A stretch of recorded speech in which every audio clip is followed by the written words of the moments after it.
Welcome to online class बच्चों। हमारा तृतीय पाठ चल रहा है जो कि है डिजी भारतम यानी डिजिटल भारत, जिसके बारे में मैंने आपको जानकारी दी थी कि डिजी भारत क्या है। ठीक है, आज की दुनिया अधिकतर जो है कंप्यूटर पर ही निर्भर है, उसी बारे में इस पाठ में आपको बताया गया है। और यह जो है कितनी महत्वपूर्ण है, इससे हमारी कितना फ़ायदा होता है, सारी चीज़ें हमें इस पाठ में पता चलेगी। तो हम इस पाठ को शुरू करते हैं। अधः संपूर्ण विश्वे डिजिटल इंडिया इत्यस्य चर्चा श्रूयते। आज सारे विश्व में डिजिटल इंडिया की चर्चा सुनी जा रही है, डिजिटल भारत की चर्चा सुनी जा रही है। अस्य पदस्य कः भवान् इति मनसि जिज्ञासा उत्पद्यते।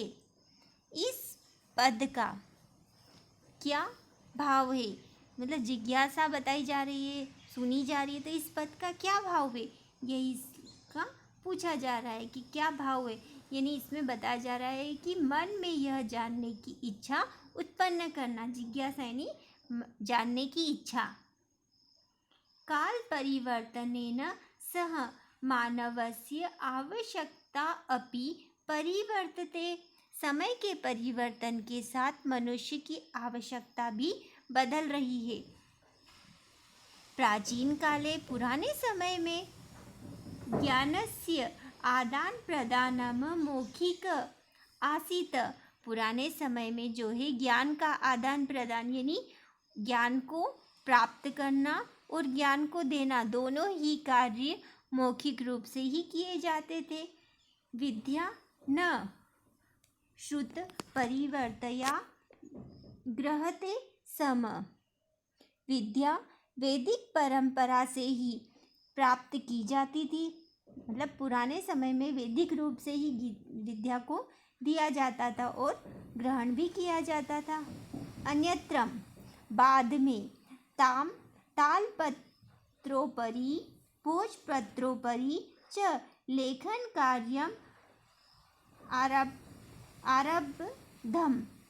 बाद में तालपत्र तथा भोजपत्र पर लिखना आरंभ किया गया, इस पर लिखा जाने लगा। परिवर्तनीय काले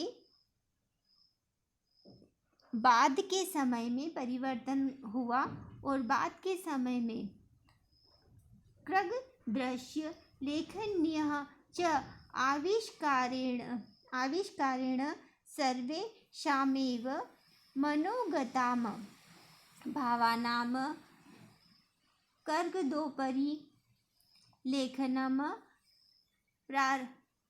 प्रारब्धम। और बाद में जो है बाद के समय में कागज और लेखनी के आविष्कार हुआ और इस आविष्कार से मन में भी अभी भावों पर कागज को लिखा जाने लगा। यानी मन में जो भी बात होती थी वह कागज पर लिखना आरंभ किया गया।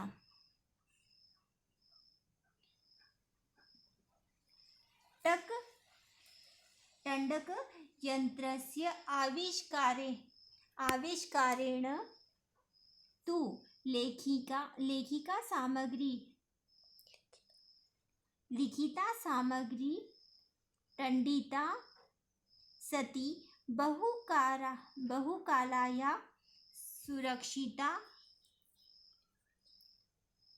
सुरक्षिता अतिष्ठितः।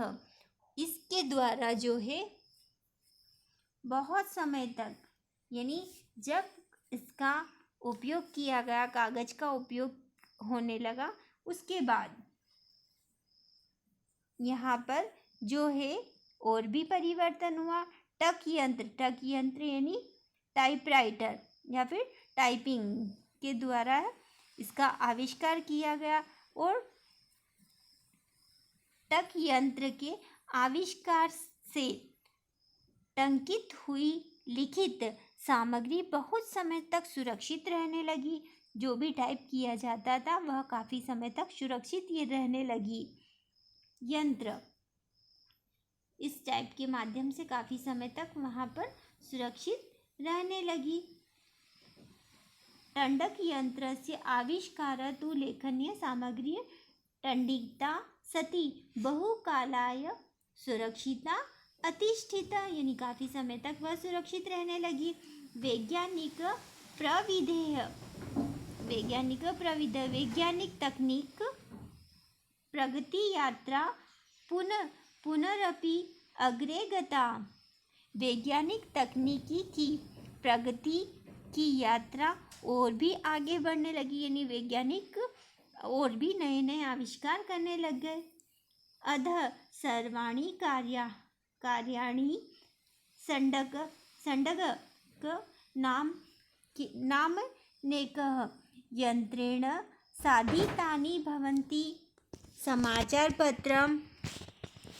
समाचारपत्रं पुस्तकानि च कंप्यूटर माध्यमेन पठ्यन्ते लिखियते च, और इसके द्वारा जो है आज सारे कार्य संडक नामक यंत्र के द्वारा आसानी से किए जा रहे हैं, है ना। इस कंप्यूटर के द्वारा, टाइप के द्वारा सारे कार्य आसानी से होने लगे हैं।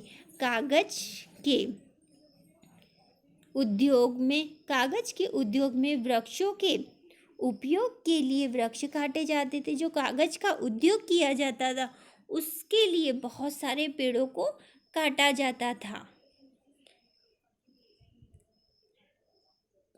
कृग दो उद्योग वृक्षस्याम उपयोगेन वृक्ष कृतयन्ते सम परम संडकस्य अधिक प्रयोगेण वृक्षाणाम कर्तने न्यूनता भविष्यति इति विश्वास अनेक पर्यावरण सुरक्षायाः दिशि महान उपकारे भविष्यति। अर्थात कहा गया है कि जिस प्रकार से कागज के उद्योग में वृक्षों के उपयोग के लिए काफ़ी पेड़ काटे जाते थे, किंतु संडक यंत्र जो बनाया गया है उसके द्वारा अधिक प्रयोग से वृक्षों की कटाई में कमी आ गई है, ऐसा विश्वास है। इससे पर्यावरण की सुरक्षा की दिशा में महान जो है उपकार किया गया है। इसके द्वारा जो है पर्यावरण भी काफ़ी सुरक्षित रह गया है, क्योंकि वृक्षों की कटाई कम हो गई है। हम देखते हैं कि अधिकतर चीज़ें हम कंप्यूटर में, मोबाइल में उसको सेव करके रख देते हैं, है ना। हर जगह हम कागज़ ले लेके थोड़ी ना घूमते हैं।